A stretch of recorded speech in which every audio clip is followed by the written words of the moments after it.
Good evening, ladies and gentlemen. My name is John Cameron. I'm your host. Normally, I'm over there as co-host, but I'm your host for Libertarian Counterpoint this evening. And on my left, I have Jason McPhee of Knuckleheads of Liberty, and we won't talk about his day job. My brother says what does he say? I'm self-unemployed. Currently writing a nice sci-fi book that I hope to have out next year. All right, and I'm going to talk a little bit about the American River. I don't know if you folks are here in Sacramento looking around. Then if you've driven over the bridge that is Fair Oaks to J Street and looked around, you'll look at the river and wonder what happened to it, why it looks like the surface of the moon. Well, apparently the Army Corps of Engineers believes that there's massive danger of erosion in Sacramento on the American River. So they've decided that not only does that little patch by Sac State need to be whatever they did to it, erosion protected, scraped with a bulldozer, ruined, uglified, whatever you want to call it. But another section, a couple miles long, extending from where they stopped near Sac State to a mile past to the east, the Watt Avenue Bridge. Now, they're telling us that it won't be quite as devastating, but since they have the ability to CGI what it's going to look like and have chosen not to do so, I don't believe them. I live in the area, just as a reveal. I have a nice view of the American River 6 months out of the year, and I never want one 12 months out of 12. A bunch of really smart people, PhDs, master's degrees in engineering, hydrologists, geologists, college professors who are my neighbors have looked at the Army Corps plan and have told me and the Corps and various government bodies repeatedly and ad nauseum that the project is mostly unneeded and overkill and will destroy the only wild and scenic river that runs through a major metropolitan area in the country. So just want to make you aware of it, folks. There is an organization, Sarah River Watch. There's another organization, Sacramento American River Trees. If you just get on the web, you'll find information about it. And if you want to hold the Corps of Engineers accountable and people that influence their decision, please visit those websites, inform yourself, do some research, and let your voice be heard, because a very important meeting is happening tomorrow where the Central Valley Flood Control Board will vote on the SEIR. Actually, Jason might know more about you probably don't know about the environmental stuff as it comes to do with land, but on the environmental stuff. Somehow they've already managed to get the NEPA passed, which is the National Environmental Protection Agency Act. I have no idea how they did that. So it looks like what we would probably call, is boondoggle one word or two words? That's one word, right? I don't know. I need some help on that. It looks like a solution looking for a problem to me. But again, don't depend on me. Do some research, folks. And then on that note,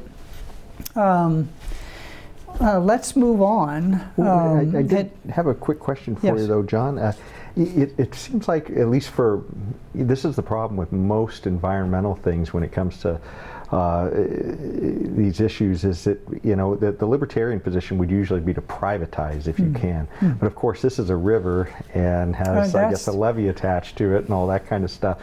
Is there any ability for any kind of a liberty solution here, or is this something that has to depend upon a government unless you can find a way to homestead the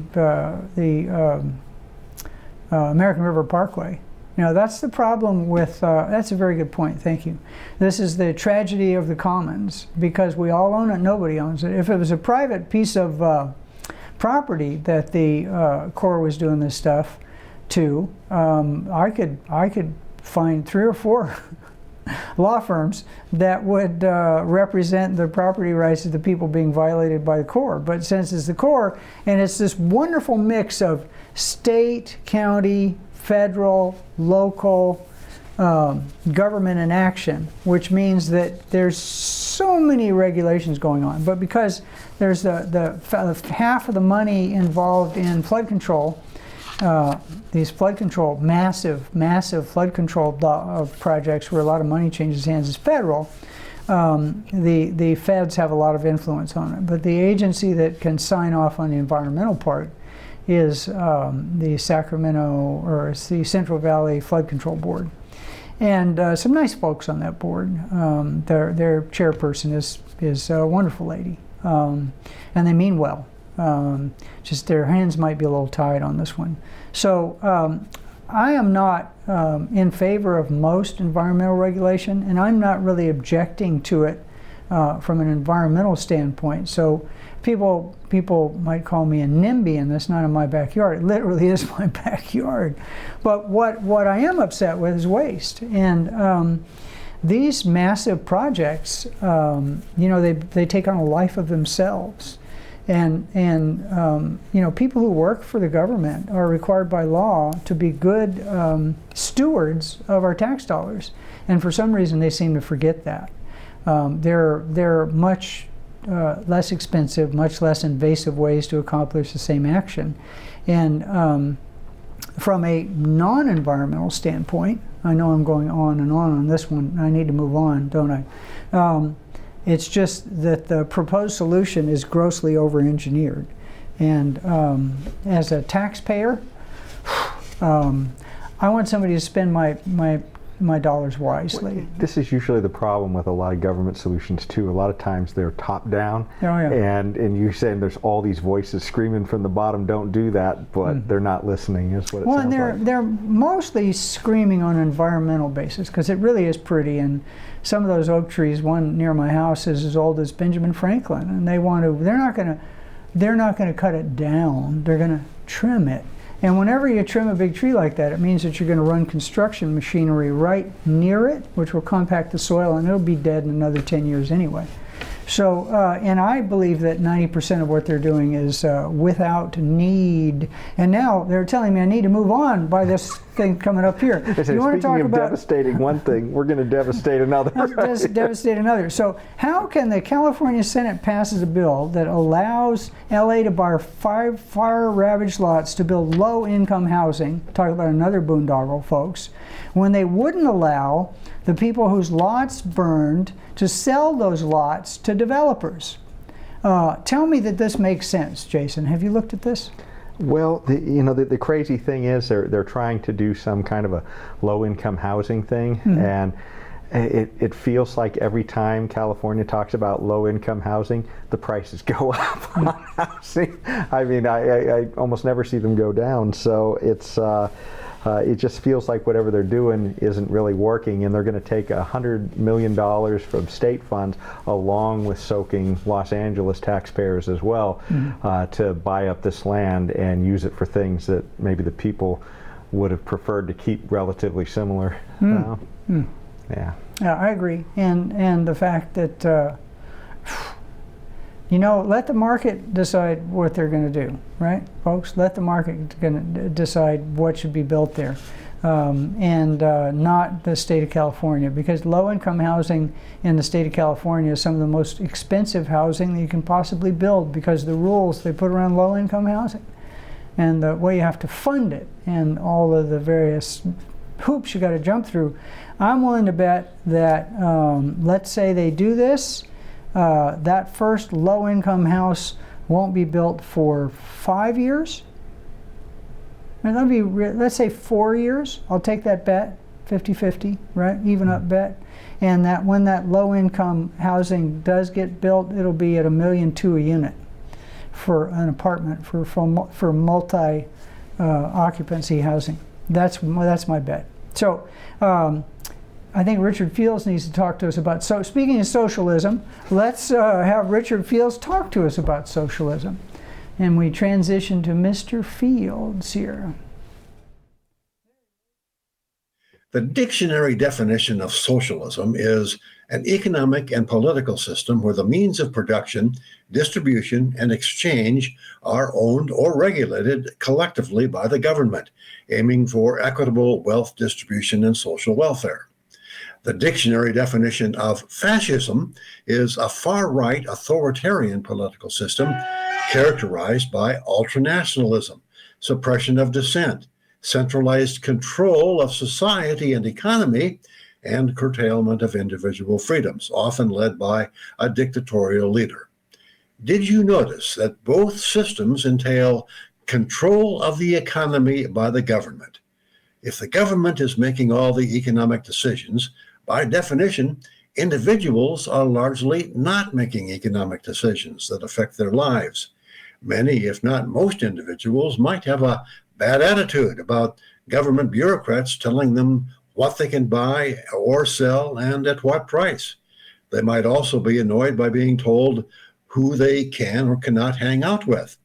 They might even be tempted to flout those government diktats on economic and social behavior.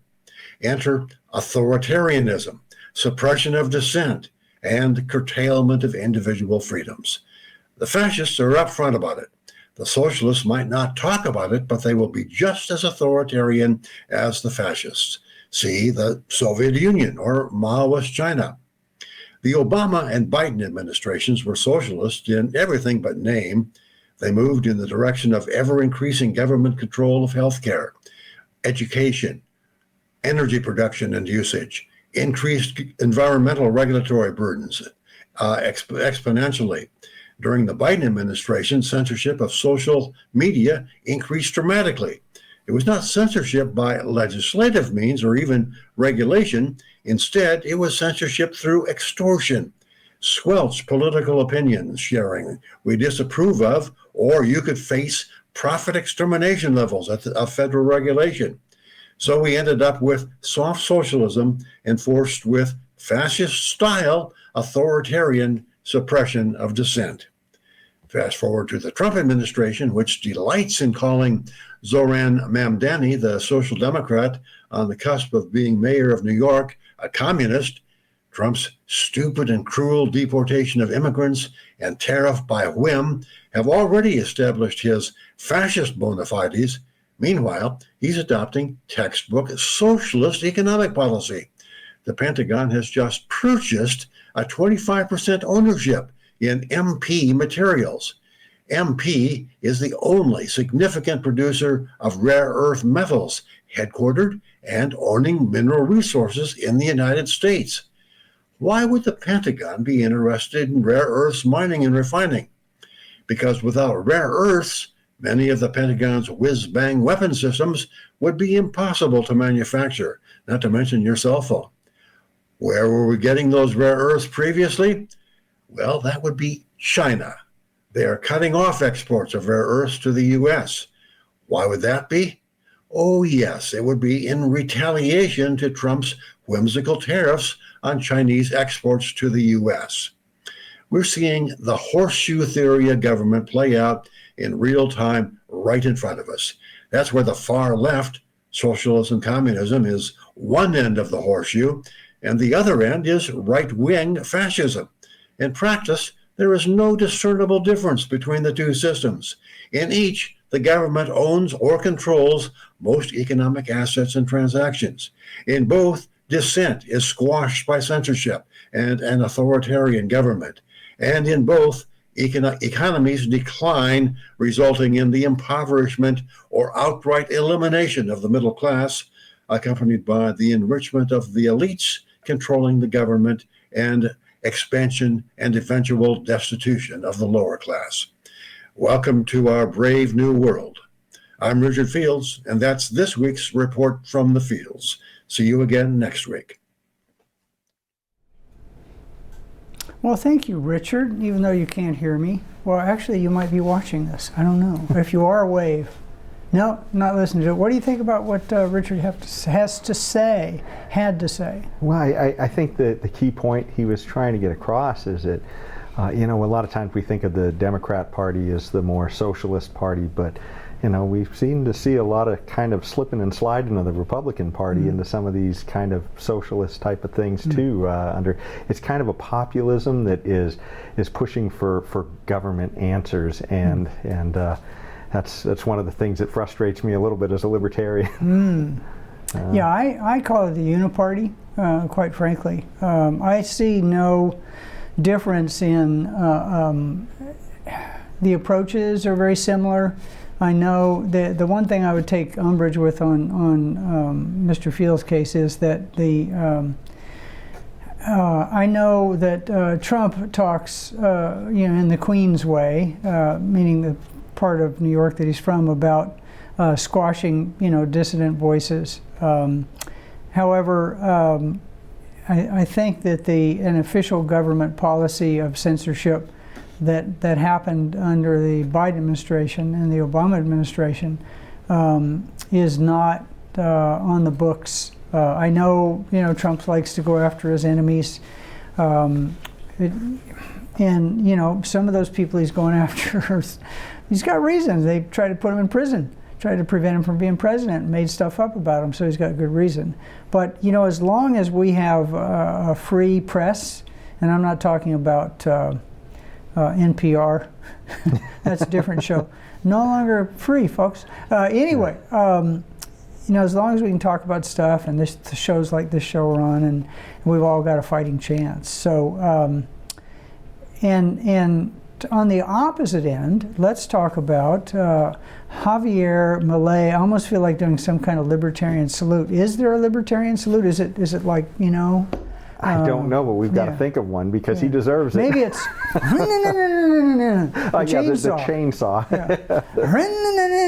Anyway, Javier Milei, if anybody's familiar with Argentina, Argentina's pendulum swung from hard right to hard left, to hard right to hard left, to hard right to hard left, and and then finally it swung hard left so hard that even though the people knew, because Javier and Trump are like this in one respect, and they actually do what they say they're going to do, and in many instances, and people are shocked because politicians hardly ever do that, said, I'm going to take a chainsaw to government, I'm going to cut a bunch of government departments, we're going to cut benefits, we're going to cut regulatory agencies, we're going to cut, because they had 200% a year inflation, and they were basically bankrupt, and their paper is graded like D, like junk bond paper, like ours is going to be pretty soon. And people said, oh, it'll never work, it never work. Guess what, folks? It works. As we libertarians knew it would, and the same thing would work in this country. There'd be a little pain for a while. All the make-believe jobs in government going away, it would be very painful to listen to your neighbors talk about the fact that they might actually have to go into the office and they couldn't do child care while they're getting paid by the state or federal government or something. But balancing the budget, the existential threat to this country is not all the things that you hear talked about in the lamestream press. It's basically debt we can't pay off. Jason, you want to talk about it as a hardcore libertarian that you are? Yeah, well, one of the things I wanted to say about why, a lot of people are wondering, how we talk about cutting in this country, and everybody's afraid to death to do it because they feel they'll be unpopular. He did it. He went and cut government by about 20-30%, as far as he had a phrase called afuera, where he was talking about the different government agencies, and he was just going to get rid of them, and he got rid of a few of them. And he ended rent control, because all of us, whether you're an economist or a libertarian, you know that rent control is the fastest way to make your city unaffordable to live in. And when he did that, guess what happened? The prices dropped, and we actually got more supply on the market. So this guy is doing everything right. And the phrase, one of the quotes he had as he went into office, and I just love this quote. He said, I did not come here to guide sheep. I came here to awaken lions, and I just love that quote. I feel like so many of our leaders feel like they're just guiding sheep, and he's there to empower the Argentinian people. That's it. I might steal that. And I know I spent way too much time in the American River, but it might deserve a lot of time, folks. So we're gonna go lightning fast here. I want to drink some of the water in Argentina. Yeah. UN report came out by the socialist in charge of the socialist Jew-hating woman who runs the organization that mentioned that actually never mentioned per se the attack by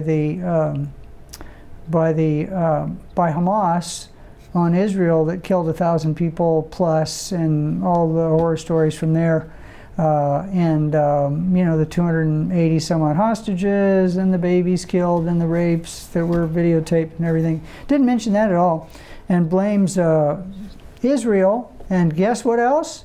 Capitalism for the conflict in Gaza, folks. So capitalism was mentioned something like 32 times in a report, and Israel mentioned even more than that. But the fact that the other guys, did some bad things, well, they were driven to it by the Israelis and by capitalism. So that's the official report. What do you think of that, Jason? I can't think of a problem that is more misidentified. This problem between Israel and the Palestinians is a problem of central planning. It is a problem that goes back to the British control of that area and how they decided to divvy up property rights at the time, and there has just been meddling from outside of that region forever. Everybody has had their hands in that region, and this is all about central planning. I just feel like if they had more clearly established property rights, maybe that would have solved the problem if they would have just sort of walked away and let people deal with this through just buying the property. I don't know. Yeah, there's that take on it. I'm going to do a little tongue-in-cheek here, and I'm probably going to upset every single person watching this, because this is so serious that I shouldn't be talking about it. But again, life is way too important to talk seriously about, especially stuff like this. What's happening here is that people who believe in one set of imaginary friends are killing people who believe in another set of imaginary friends. And if neither one of those sets of people believed in imaginary friends, then nobody would be killing anybody. So I'm not saying religion is good or bad, but most of the things that I read about in the world that are done in the name of religion are not good, and especially in this area of the world. So we're going to move on to some fun things. France's prime minister, not the president, has proposed cutting 2 public holidays to save money, because in France they got a bunch of them, folks. They retire early. They have huge public retirement benefits. They have all the things that people crave here, except for short waiting lines in hospitals. And that's how they're going to tackle saving some money so they can spend it defending Western Europe against the Soviet bear. I guess it's not the Soviet anymore, it's the Russian bear. What do you think about that? Well, one of the funny things in this story too, after just coming off of the religious aspect, but they have 11 holidays, 6 of them are religious holidays, and so they're going to get rid of one, which is Easter, and then the other is the victory over the Nazis. It's like the day after Easter. Right? I guess. Easter's always a Sunday. But yeah, so I think it's the Monday that follows Easter. Yeah. I guess they're getting rid of that holiday there. Yeah. So. Is that 4? Yeah, okay. They're giving me, I'm not wearing my glasses, folks, so I'm getting a signal from the professionals in the room. I'm just the guy that talks a lot. It does beg the question, though. You talk about holidays seem to be purely a central planning thing, right? I mean, you would think people could sort of organize on their own if they thought there were special days. It does beg the question, how many times are you off for a holiday that you don't even know what the purpose of the holiday is for, or that you don't care, or it's just a holiday because the government said so? I agree with that. There are some holidays that I I take now that I didn't used to get to take. I take Veterans Day because I'm a vet. Make sure I always remember some of my friends. And I take some strange holidays though, because I'm sort of a pagan, but we don't need to go into that now. We've got actually another fun one coming up here. And let's talk about central planning in the government. Do you want to lead with this one, because it's so much fun to talk about? It really is, because it is LA, and we love bashing LA. Well, I guess if you want to save your financial future, become a lifeguard in LA, because these guys are making hundreds of thousands of dollars a year. That's the story here. It says in just 1 year, 134 lifeguards cost the taxpayer $70 million, and they say that the average of these, or I think all of them, are making in salary and benefits over $200,000 a year to be a lifeguard. These are the lifeguards on the beach, right? Not the ones at pools. They make a lot less, but the ones on the beach. The ones at the beach. They work for LA County, I guess, probably. I think David Hasselhoff would come out of retirement if he knew. Oh, if he could make that kind of money, oh yeah, yeah. And I think that's hilarious. Once again, central planning at its very, very best. You look at some of the services and what they cost us here in the state of California, and these used to be done by private individuals. For example, fire. People say, "Oh, well, you can't have private fire departments." Yeah, you can. We did for hundreds of years in this country, and they were very, very effective, because the property insurers who insured the property made sure that there was effective firefighting, so the property didn't burn down.